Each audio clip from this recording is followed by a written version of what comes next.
भगीरथी गंगा और दूसरी गंगा का नाम है भागवती गंगा। दो गंगा ही धरती माता पर विद्यमान है, एक है भगीरथी गंगा और दूसरी है भागवती गंगा। लेकिन दोनों गंगाओं में बहुत अंतर है। यदि भगीरथी गंगा में स्नान करना चाहोगे तो आपको प्रयागराज जी जाना पड़ेगा। प्रेम से कहो राधे राधे। यदि आपको भगीरथी गंगा में स्नान करने जाना होगा तो आपको हरिद्वार पहुंचना पड़ेगा। यदि आपको भगीरथी गंगा में स्नान करना चाहते हो तो आपको वाराणसी जाना होगा या नरोरा जाना पड़ेगा। तो भगीरथी गंगा में स्नान करने के लिए आपको जाना पड़ता है, लेकिन भागवत की गंगा तो इतनी दयालु है कि इसको तो श्रद्धा भक्ति के साथ में तुम जब चाहो तो अपने घर बुला लो और एक दिन नहीं 7 दिन तक लगातार स्नान करते रहो। तो बोलो कौन सी गंगा श्रेष्ठ? जिसके यहाँ जाना पड़े या जो खुद चल करके तुम्हारे पास आ जाए? बोलो ना, भागवत की गंगा श्रेष्ठ। दूसरी, जब भगीरथी गंगा में स्नान करने जाओगे तो वहां किनारे पर लिखा रहता है ज्यादा गहरे में मत जाना, पानी गहरा है, यदि ज्यादा गहरे में जाओगे तो डूब जाओगे। और कहीं कहीं तो बहुत स्पष्ट लिखा रहता है गहरे में जाओगे डूब जाओगे मर जाओगे, इसलिए किनारे पर ही कमंडल से स्नान करना। लेकिन भागवती गंगा में भगवान सुखदेव जी कहते हैं कि भागवती गंगा में जो उथले उथले में स्नान करेगा, ऊपर ऊपर स्नान करेगा, उसको कुछ नहीं मिलेगा। यदि सूबेदार मोती चाहिए हैं तो भागवत रूपी गंगा में आप जितने गहराई में जाकर के सुनोगे और व्यास भगवान जितने गहराई में जाकर के भगवान की इस पावन कथा में सराबोर कराएंगे, उतना ज्यादा आपको आनंद की प्राप्ति होगी। तो भगीरथी गंगा कहती कि उथले में नहाओ और भागवत की गंगा कहती है कि गहरे में नहाओ। यही तो अंतर है। उस गंगा के लिए जाने के लिए धन भी चाहिए, समय भी चाहिए और शरीर की तंदुरुस्ती भी चाहिए। यदि शरीर अस्वस्थ है तो आप सोच तो लोगे जाना है, लेकिन जा नहीं पाओगे। धन नहीं होगा तब भी नहीं जा पाओगे, समय नहीं होगा तब भी नहीं जा पाओगे। लेकिन यहाँ तो आपकी कॉलोनी में ही कथा चल रही है। आचार्य बालकृष्ण प्रभु 12 बजे व्यासपीठ पर बैठते हैं। आप अपने घर के सारे काम करके अच्छे आराम से आ जाओ 2-3 घंटे का समय लेकर के। और तंदुरुस्ती तो भगवान ने यहाँ पर व्यवस्था सबको दी ही है और संपत्ति की कोई आवश्यकता ना है, बस आकर के बैठो और भगवान की कथा सुनो। अब आज कथा का विश्राम है, इसलिए मुझे ऐसा बोलना पड़ो जिससे कथा के विश्राम दिवस पे बोलो जावे। और भैया की आज्ञा है, कथा सुनने के बाद में जीवन में बदलाव आना चाहिए। आचार्य बालकृष्ण जी, देखो मैं जब से आया हूं देख रहा हूं शरीर पर पसीना बहा बहा करके पूर्ण परिश्रम करके अपना पूरे मन को उद्गात करते हुए आपको कथा श्रवण करा रहे हैं। तो जब ये इतने मन से कथा सुना रहे हैं तो अपना भी कर्तव्य बनता है कि अपन भी पूरी निष्ठा के साथ में कथा को सुने। कथा व्यास का परिश्रम जरूर देखो। तो कथा सुनने के बाद में जीवन में परिवर्तन जरूर आना चाहिए।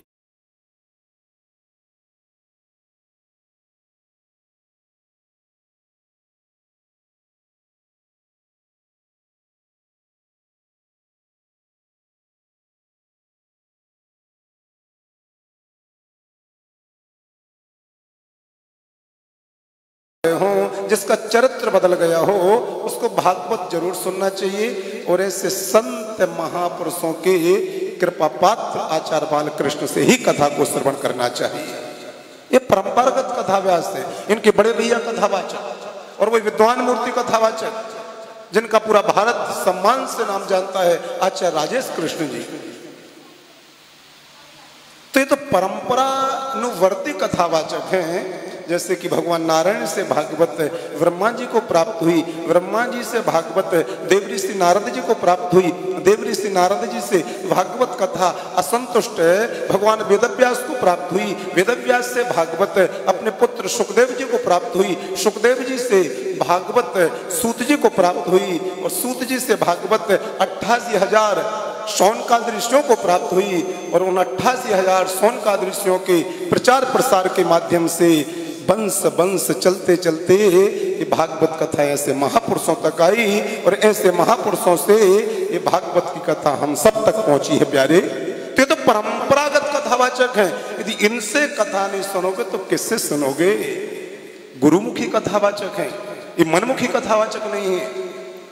सिर्फ भागवत पर बोलते ही नहीं है बल्कि भागवत को जीते भी हैं, भागवत में जीना भी चाहिए। आदरणीय ताऊ जी, आज कथा भगवान का विश्राम दिवस है।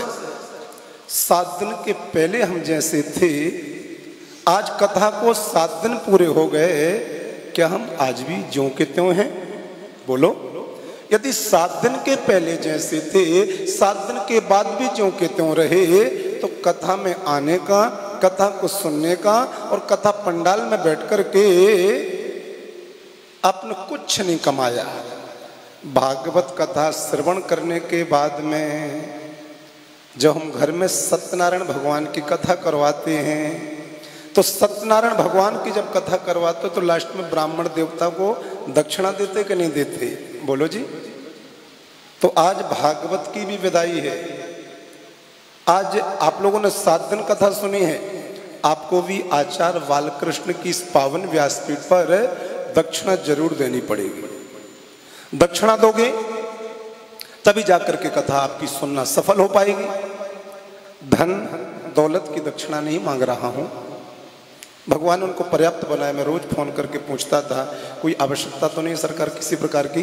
भैया कोई आवश्यकता नहीं है, बस आप हो ना, किसी प्रकार की कोई। मैं दिन में 2 बार पूछता था कभी कभी। मैं भी पिछले 14 दिन से कथा को बोल रहा हूं, आज कथा का 14वां दिन है लगातार। साथियों, तो आज श्रीमद् भागवत कथा का विश्राम है, दक्षिणा तो आपको देनी पड़ेगी। बोलो कौन कौन दक्षिणा देगा? एक बार हाथ उठाओ। कौन कौन देगा दक्षिणा? जो देवे केवल वही हाथ उठाना और जो ना देवे बिल्कुल मत उठाना। हाँ सच्ची बात है। देखो एक ने हाथ नहीं उठाया मतलब समझ गए एक ना देना चाहे, कोई बात नहीं मत दो, लेकिन मैं तो अपना फर्ज, एक मैया ने हाथ उठाया उनको जोरदार ताली बजाओ सब लोग। कम से उठाया तो ये तो कोई अपने पर्स में देखने लगे, कोई घबराने लगे, ना जाने दक्षिणा में क्या मांगेंगे। साथियों, ठाकुर जी की कृपा से ये व्यासपीठ धन दौलत से कंठ से आपूरित है। आपका धन दौलत ये व्यासपीठ नहीं मांगेगी, लेकिन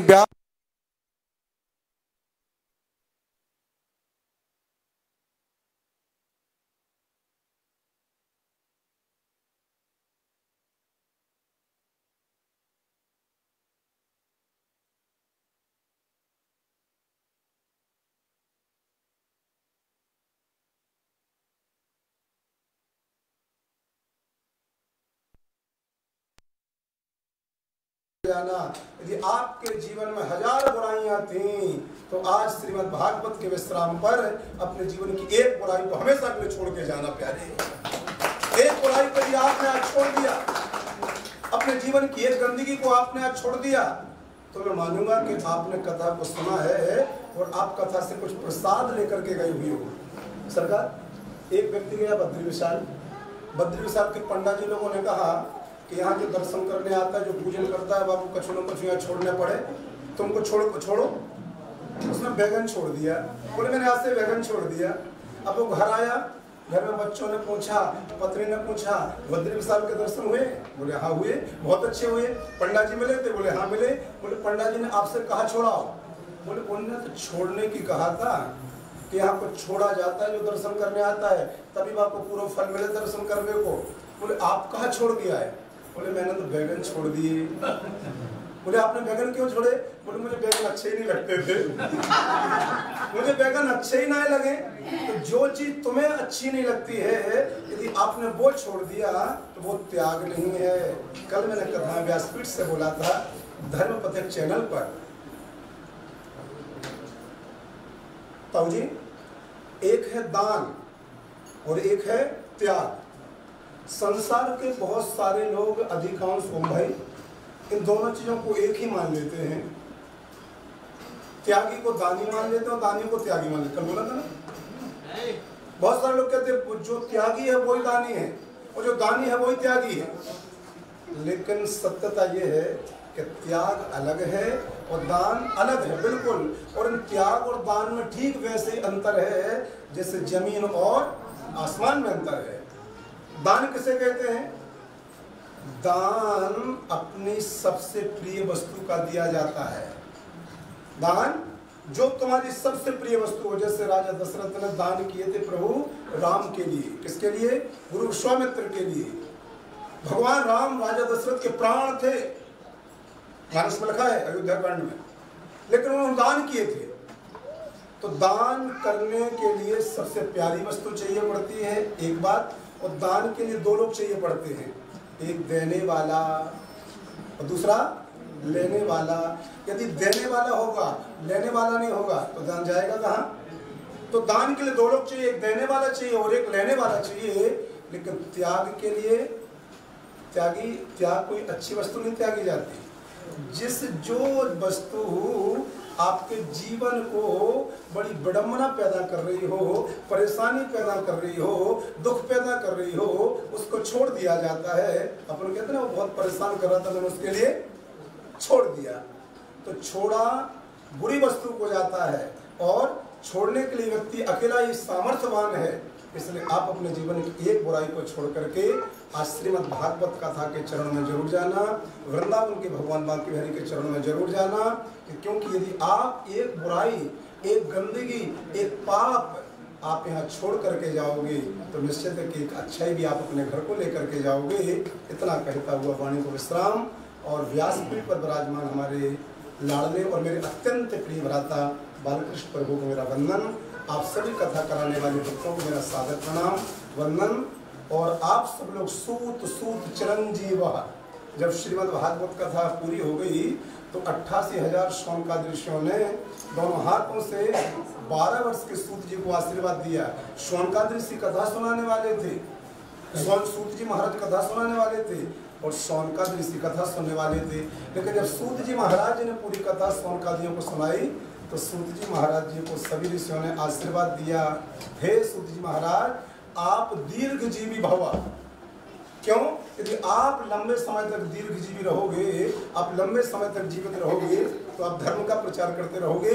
आप सभी भी माता पिता तुल्य यहाँ पर विराजमान हो। आचार्यवाल कृष्ण के प्रति आज जब आरती होगा उसके बाद पहले दोनों हाथ उठाकर आशीर्वाद जरूर दीजिएगा शौनकादि ऋषियों के जैसे, कि आप स्वस्थ रहें, आप मस्त रहें, आप अपने जीवन में अस्त व्यस्त कभी ना रहें और आप हमेशा इसी प्रकार से भगवान की परम पवित्र पावन दिव्य ओजस्वी कथा को सुना करके हम सभी भारतवासियों को कृतार्थ करते रहें। बोलो बांके बिहारी लाल की जय। बोलिए भागवत भगवान की जय। आज हमारे बड़े भाई जी ने बहुत सुंदर निवेदन किया। सबसे पहले आप लोगों ने सुना था कि क्षण के सत्संग से परमात्मा कैसे मिलते हैं, और ये सत्संग कब मिलता है? तब परमात्मा की विशेष कृपा होती है। बिन सत्संग विवेक न होई, राम कृपा बिन सुलभ न सोई। हमारे बड़े भ्राता जी से आप लोगों ने श्रवण किया कि क्षण ही क्यों ना मिले, एक मिनट क्यों ना मिले, सत्संग हमारे जीवन को संवार देता है। इसलिए लिखा है व्यास जी ने, सत्संगम चलते पुरुषो यदा वै, अज्ञान हेतु कृतमो मदांधकार, नाशम विदायत तो दयते विवेक। सत्संग में जाएंगे तो विवेक प्राप्त होगा। और अभी भाई श्री जी कह रहे थे कि दान भी और त्याग,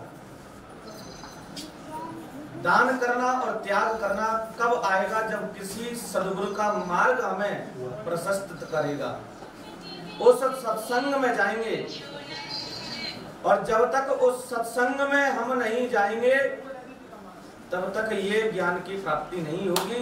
और जब तक ज्ञान की अनुभूति नहीं होगी तो ना हम दान कर पाएंगे, ना धर्म कर पाएंगे, ना ही किसी वस्तु का त्याग कर पाएंगे। और कुछ ही समय बाकी है, ज्यादा समय न लेने के बाद कथा आप लोग सुनते रहते हैं, लेकिन आज ठाकुर जी की कथा का अंतिम समय है। भगवान सुखदेव जी महाराज कहते हैं कि राजन अपने भक्त लाडले सुदामा जी महाराज के ऊपर परमात्मा ने कृपा की। इधर वसुदेव जी महाराज के द्वारा कुरुक्षेत्र में यज्ञ कराई गई, समस्त ब्रजवासियों को लेकर के कुरुक्षेत्र में पधारे, राधा रानी भी पधारी, द्वारका से भगवान पधारे। भगवान ने आकर के मैया यशोदा और नंद बाबा के चरणों में सिर रख करके प्रणाम किया है। और भगवान की एक बहन थी जिसका नाम है सुभद्रा। यहाँ पर भगवान ने अर्जुन के साथ में बलराम की इच्छा न होने के पर भी सुभद्रा का विवाह किया है। सुखदेव स्वामी कहते हैं कि एक बरकासुर का नाम का दैत्य था, वो ब्रह्मा जी से वरदान मांग करके आया कि मैं जिसके ऊपर हाथ रख दूं वही जल करके राख हो जाए। बोलटा भगवान शिव को ही भस्म करने के लिए हुआ। भगवान शिव दौड़े दौड़े गए हैं और भगवान की माया ने उसकी बुद्धि को पलटा है और भगवान के द्वारा अपने ही सिर पर अपना ही हस्त रख करके और बकासुर का उद्धार भगवान के द्वारा कराया गया है। यहाँ पर 10वें स्कंद को विराम दिया। 11वें स्कंद में भगवान ने अपने सभी सुंदर पुत्रों को शिक्षा दी और सुंदर शिक्षा देने पर यही कहा कि कहीं गलती से भी किसी संत का, ब्राह्मण का कहीं अपमान ना हो। तो आज प्रदम्भ लेकर के गए हैं शाम को और संतों का पास में जाकर के कहते हैं कि इसके गर्भ से बालक होगा या बालिका, स्त्री का स्वरूप बना करके गए। लेकिन दुर्वासा ऋषि ने जाकर के देखा कि ये तो भगवान का ही पौत्र है, मेरी परीक्षा लेने के लिए आया है। तो कह दिया जाओ, इनके गर्भ से ना ही बालक होगा ना बालिका, इसके गर्भ से एक लोहे का मुसल दंड पैदा होगा और यही युद्धवंशियों को नष्ट करने वाला होगा। जैसे ही महाराज वसुदेव जी को पता चला, वसुदेव जी ने उस मुसल को पेट से चिरवा करके निकाला है और निकाल करके पिसवाया है, समुद्र में फेंका है और अहल का नाम की घास बनी और वही एक कील बची थी, वो मछली ने निकली। मछुआरे के द्वारा वो मछली पकड़ी गई और मछली के उधर को चीरा तो वो कील निकली। वही बहेलिया ने भगवान अपने बाण में लगा लिया है और वही आज बड़ी सुंदर कथा कहते हैं। सुखदेव स्वामी के राजन यहाँ पर नवयोग संवाद हुआ और नवयोग संवाद होने पर वैराग्य के बारे में बताया कि वैराग्य कैसा होना चाहिए। और यदु महाराज ने दत्तात्रेय जी से पूछा कि भगवान कैसे मिलते हैं और कैसे ज्ञान की प्राप्ति होती है। तो दत्तात्रेय जी ने महाराज यहाँ 24 प्रकार के गुरु बनाए हैं। आकाश को गुरु बनाया, पृथ्वी को गुरु बनाया, मधुमक्खी को गुरु बनाया, अजगर को गुरु बनाया, पक्षी को गुरु बनाया। इस प्रकार से एक गणिका को यानी वैश्या को भी गुरु बनाया। जिन जिन को गुरु बनाया है सबसे दत्तात्रेय जी ने शिक्षा प्रदान की है। और यहाँ पर 11 स्कंद को विराम किया और 11 स्कंद को विराम करने के बाद में 12 स्कंद में प्रवेश किया है। और भगवान सुखदेव स्वामी कहते हैं कि राजन, क्या तुम मरोगे? राजा परीक्षित से इस बात को कहा तो राजा परीक्षित कहते हैं कि मरता तो वो है जिसका जन्म होता है। ये आत्मा अमर आत्मा है, ना आत्मा का कभी जन्म होता है ना कभी मृत्यु होती है। सुखदेव स्वामी ने बड़ी सुंदर बात कही कि आज मुझे ज्ञात हुआ कि तुमने भागवत को श्रवण किया है, अब मैं जाना चाहता हूँ। और सुखदेव स्वामी ने राजा परीक्षित की सभा से विदाई ली है और विदाई लेकर के अंतर्ध्यान हुए। और आज यहाँ पर तक्षक नाग राजा परीक्षित को डसने के लिए आ रहा था। कश्यप मुनि मिले हैं, बोले तुम कहाँ जा रहे हो? बोले मैं तक्षक नाग राजा परीक्षित को डसेगा, मैं उसको जीवित करूंगा। बोले क्यों आप जीवित करना चाहते हैं? बोले राजा जीवित होंगे तो मुझे धन देंगे।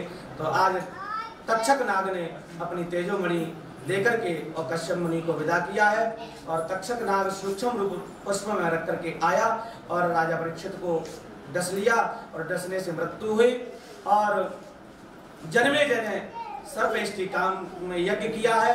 महाराज यज्ञ करने पर सारे नाग देवता यज्ञ में स्वाहा स्वाहा होने लगे। लेकिन यहाँ पर मनु महाराज आए हैं, उन्होंने समझाया कि बेटा ये निरपराध जीव हत्या तुम कर रहे हो, ये अच्छा नहीं है। तो यज्ञ को रुकवा दिया, क्योंकि तक्षक नाग भी खिंचने लगा था तो देवराज इंद्र की कुर्सी से लिपट गया। आज भगवान सुखदेव स्वामी जाने के बाद में सूत जी महाराज कहते हैं सनकादिक ऋषियों को कि मैं अब श्रीमद् भागवत की पुनः आवृत्ति करता हूँ। जिन्होंने 6 दिन तक कथा को नहीं सुना है वो अंतिम दिवस की कथा को सुनता है, उसे परमात्मा की वही कथा का फल प्राप्त होता है जो 7 दिन तक सुनता है। और वैसे भी एक और बात कहूँ, कथा सुनना अलग बात है। तीर्थ में भी कथा सुनने को मिले और तीर्थ में जाकर के महापुरुषों का दर्शन मात्र से ही हमारा कल्याण हो जाता है। जैसे आपने सुना था कि अजामिल की पत्नी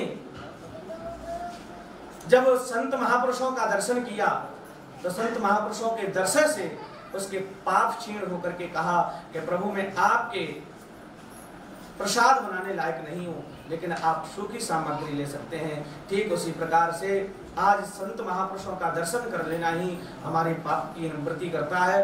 तो आज हमारा ऐसा ही सौभाग्य हुआ ब्रज धाम में। और महाराज इधर मार्कंडेय मुनि को प्रलय का दर्शन कराया और भगवान शिव ने भी उन्हें भक्ति का वरदान दिया। ये भी कथा सूत जी महाराज ने कही। और श्रीमद् भागवत के 10 लक्षण बताए हैं। सर्गे विसर्ग स्थान पोषण उति मनमंत्र कथा ईशान कथा निरोध मुक्ति और आश्रय, ये 10 लक्षण भागवत के अंदर बताए। और महाराज प्रथम स्कंद में सुखदेव जी का आगमन, परीक्षित का जन्म, कुंती स्तुति, भीष्म स्तुति और राजा परीक्षित की सभा में सुखदेव जी का आगमन आदि का वर्णन आपने सुना। और द्वितीय स्कंद में सदो मुक्ति, क्रम मुक्ति का वर्णन, ब्रह्मा की उत्पत्ति और चतुश्लोकी भागवत का आपने श्रवण किया था। तृतीय स्कंद में विदुर मैत्री संवाद, कपिल देवहूति संवाद, हिरण्याक्ष वध का आदि का वर्णन आपने सुना। चतुर्थ स्कंद में सती चरित्र, ध्रुव चरित्र आदि का वंश निरूपण आप सब लोगों ने सुना। पंचम स्कंद में प्रियव्रत चरित्र, नाग चरित्र और नाभि चरित्र, जड़वत की कथा और जड़वत की कथा का आगमन और राजा रघुवर को उपदेश, खगोल भूगोल की कथा और 28 नरकों के बारे में जड़वत जी के द्वारा राजा रघुवर को देना उपदेश देना, ये आपने सुना। षष्ठम स्कंद में सर्वप्रथम अजामिल उपाख्यान सुना और गुरु की हत्या का परिणाम, मर्दगुणों की उत्पत्ति, ये आपने सुना। 7वें स्कंद में प्रहलाद चरित्र, नरसिंह देव की कथा का आपने सुना। 8वें स्कंद में गजेंद्र उपाख्यान, समुद्र मंथन और वामन चरित्र आपने सुना। 9वें स्कंद में सूर्यवंश की कथा और संक्षिप्त कृष्ण कथा आपने सुनी। 10वें स्कंद में प्रभु राम कृष्ण की बाल लीलाओं का वर्णन, गोकुल लीला, वृंदावन लीला, मथुरा लीला, द्वारका लीला, याद वर्णन आप सब लोगों ने सुना। 11वें स्कंद में नवयुग संवाद, कृष्ण उद्धव संवाद, यदुवंशियों का श्राप लगना और यदुवंशियों के श्राप से संहार और भगवान स्वधाम गमन और उद्धव जी का भद्र का आश्रम में जाना, ये आपने सुना। 12 स्कंद में कलयुग के गुणों का वर्णन, नाम महिमा का वर्णन और उसके बाद सुखदेव जी के परीक्षित से अंतिम उपदेश देकर के विदा होना। तक्षक के डसने से परीक्षित की मृत्यु और जन्मेजय का सर्प यज्ञ करना, अस्तिक मुनि के द्वारा उनको समझाना और मार्कंडेय मुनि को प्रलय का दर्शन करा करके भागवत का सारांश कह करके श्रवण कराया।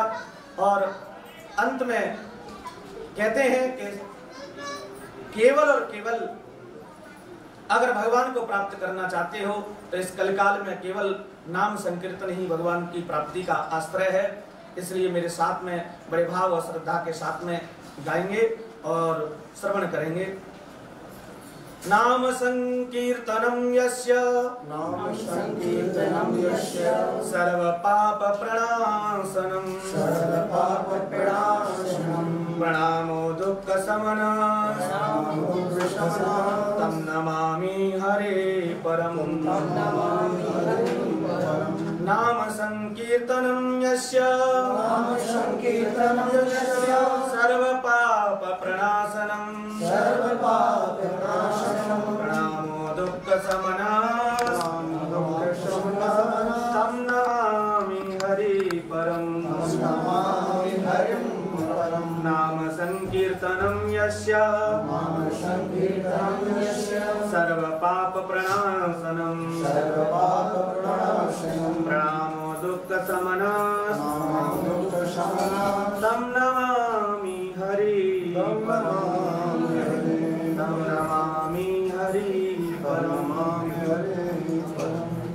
महाराज गुरु के चरणों में बैठकर के जो आश्रय प्राप्त हुआ उसे कहने का प्रयास किया। और भागवत अद्भुत ग्रंथ है। ऐसा कहते हैं कि विद्वानों की परीक्षा ही भागवत में होती है, लेकिन मैं तो एक छोटा सा जिसकी 30 वर्ष की उम्र है, वो भी गुरुजनों के आश्रय से और बड़े भाई के चरणों में बैठ करके जो आश्रय प्राप्त हो सका उसे कहने का अवसर आप तक मुझे प्राप्त हुआ। लेकिन फिर भी जाने में अनजाने में कोई भी त्रुटि हुई हो तो मैं व्यासपीठ से क्षमा प्रार्थी हूँ। अपना बालक समझ करके, अपना बेटा समझ करके, बहन अपना भाई समझ करके क्षमा करें। ये 7 दिवसीय कथा है और 7 दिन का आपका हमारा मिलन था और रही जिंदगी तो कभी फिर आकर के किसी मोड़ पर जाकर के मिलेंगे। तब तक के लिए भगवान की कथा को ठाकुर जी के चरणों में प्रणाम करते हैं। और वैसे ही अधिकांश प्रत्येक तीर्थ में मिलते ही रहते हैं। ये कथा मैंने पहले दिन भी निवेदन किया था कि इस वर्ष नैमिषारण्य में होने वाली थी, लेकिन इस कोरोना महामारी के चलते हमारे कुछ भक्त थे वो नहीं आ पाए, क्योंकि उससे पहले सबसे पहले रामेश्वरम में हुई थी, उसके बाद हरिद्वार में हुई थी और हरिद्वार के बाद में अब ये कथा नैमिषारण्य की पावन धरा पर होने वाली थी। लेकिन ठाकुर जी की कुछ मर्जी ऐसी थी कि ये दूसरी कथा, सबसे पहली कथा मैंने गोदा विहार आश्रम जो कि बंसीवट के निकट है वहां पर पूज्य महाराज श्री के सानिध्य में हुई थी और ब्रज धाम में अब ये दूसरी कथा भी प्राप्त हुई है।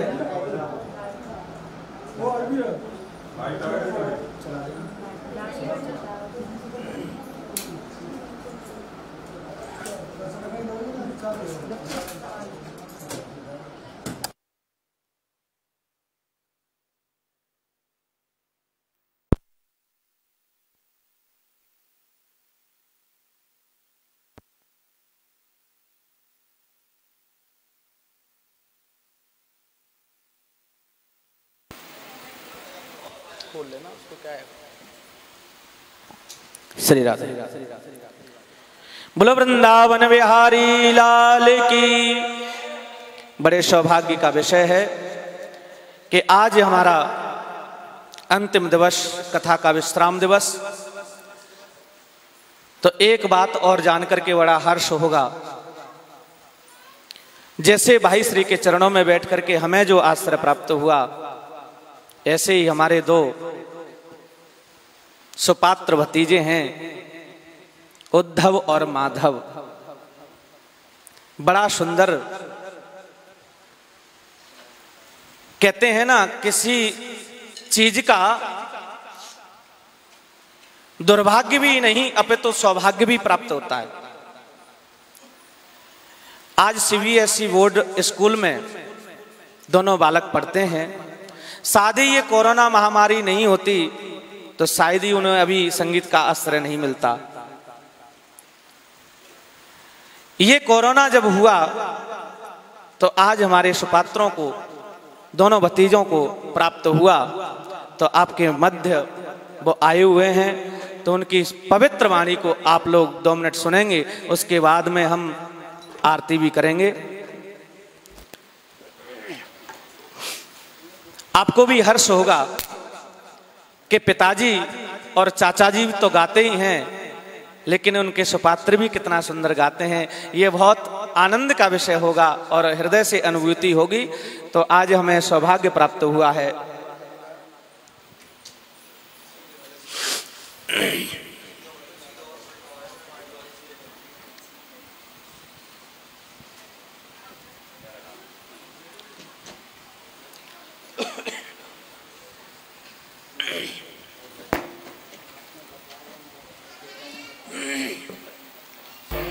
उठा दो माइक।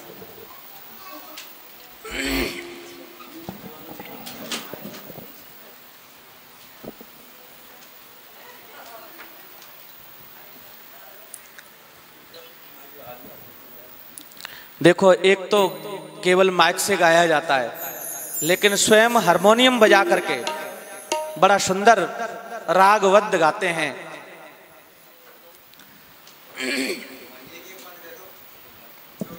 एक ये वाला ले लो।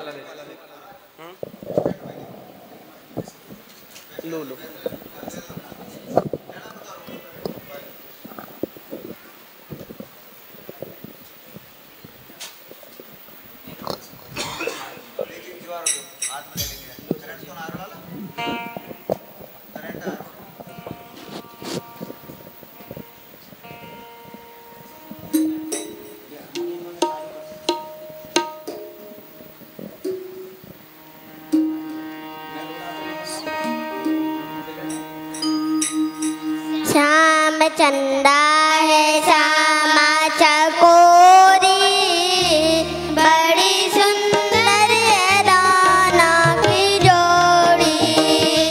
श्याम चंदा है श्यामा चकोरी, बड़ी सुंदर है दाना की जोड़ी। बड़ी सुंदर है दाना की जोड़ी, बड़ी सुंदर है दाना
श्याम सखी रे डगर चलत छेड़ श्याम सखी रे मैं दूंगी गारे निपटाया नारी मैं दूंगी गारे निपटाया नारी अगर चलत छेड़ श्याम सखी रे अगर चलत छेड़ श्याम सखी रे बनिया भरत मोरी गागर भूरी बनिया भरत मोरी गागर भूरी नाहक बैया मारोरी जग जोरे नाहक बैया मारोरी जग जोरे डगर चलत छेड़ श्याम सखी रे मैं दूंगी गारे निपटाया नारी डगर चलत छेड़ श्याम सखी रे डगर चलत छेड़ श्याम पदनी सनी द पम्मा गारे सा पदनी सनी द पम्मा गारे सा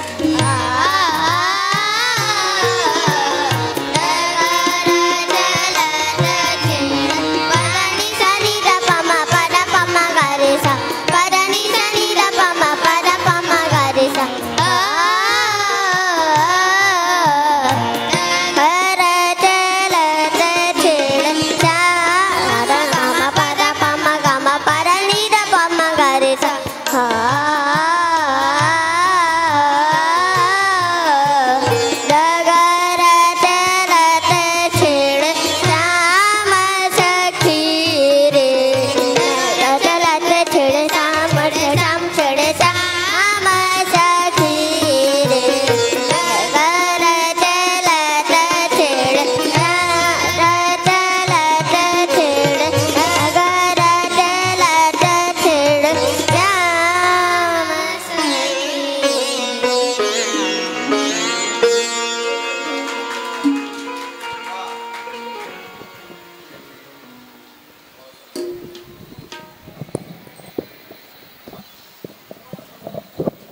बोलिए वृंदावन बिहारी लाल की, गुरुदेव भगवान की।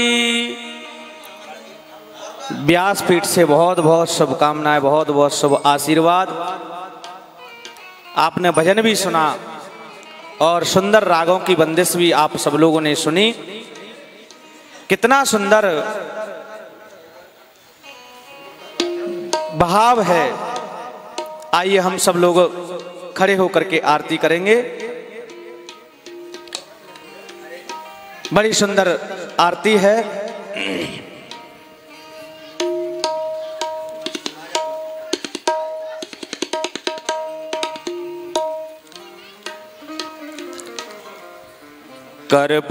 कर्पूरगौरं करुणावतारम् संसारसारं भुजगेन्द्रहारं सदा वसन्तं हृदयारविन्दे भवं भवानी सहितं नमामि। अदर धर मुरली बजैया की आरती कृष्ण कन्हैया की। अदर धर मुरली बजैया की आरती कृष्ण कन्हैया की। अदर धर मुरली बजैया की आरती कृष्ण कन्हैया की।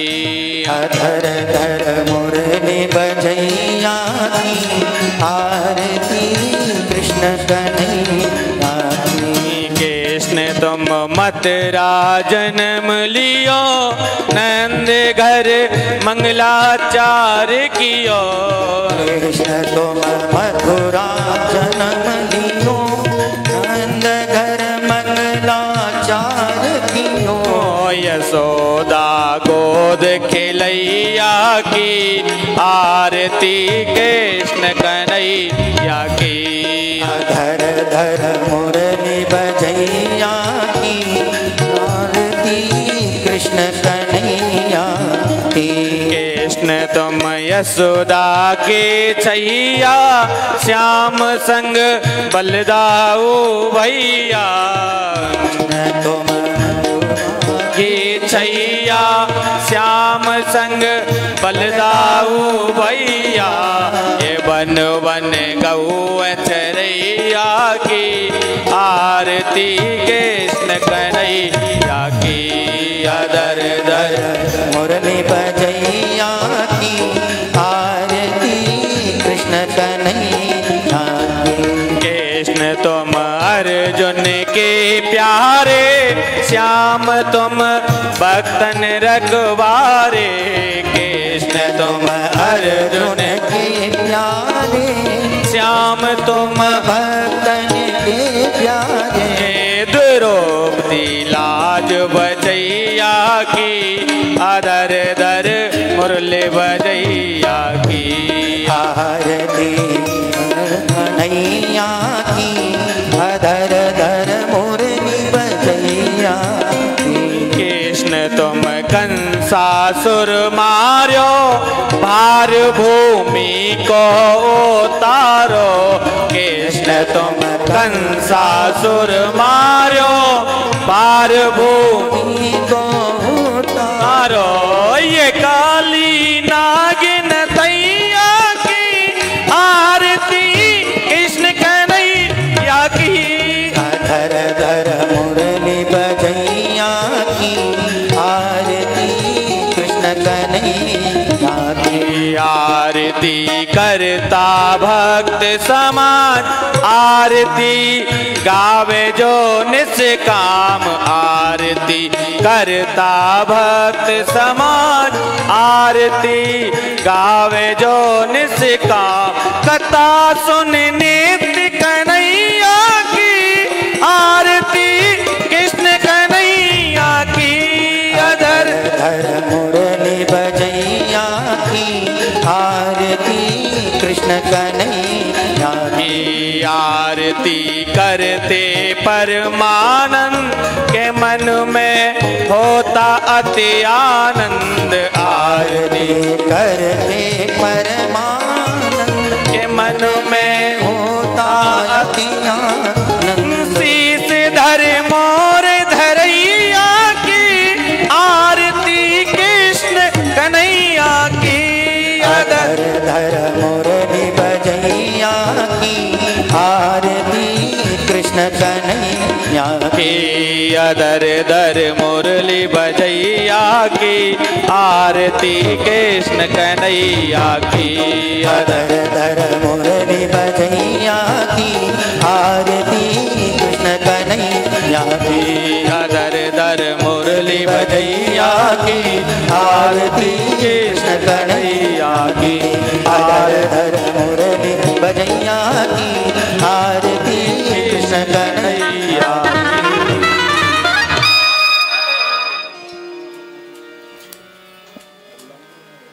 ओम द्यौः शान्तिरन्तर्जुगुं शान्तिः पृथिवी शान्तिरापः शान्तिरौषधयः शान्तिः वनस्पतयः शान्तिर्विश्वे देवाः शान्तिर्ब्रह्म शान्तिः सर्वगुं शान्तिः शान्तिरेव शान्तिः सामा शान्तिरेधि।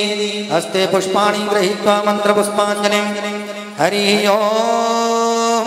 जगनेन जग्नमय जन्तदेवा स्थानि धर्माणि प्रथमान्यासन्नः तेहनाकं महिमानः सचन्त यत्र पूर्वे शाद्याः सन्ति देवाः हरि ओम् एकदन्ताय विद्महे वक्रतुण्डाय धीमहि तन्नो दन्तिः प्रचोदयात् हरि ओम् नारायणाय विद्महे वासुदेवाय धीमहि तन्नो विष्णु प्रचोदयात् हरि ओम् महालक्ष्मै च विद्महे विष्णुपत्न्यै च धीमहि तन्नो लक्ष्मी प्रचोदयात् हरि ओम् हंसाय विद्महे परमहंसाय धीमहि तन्नो श्रीसुख प्रचोदयात् सेवन्तिकावकुलचं पकपाटलाब्जै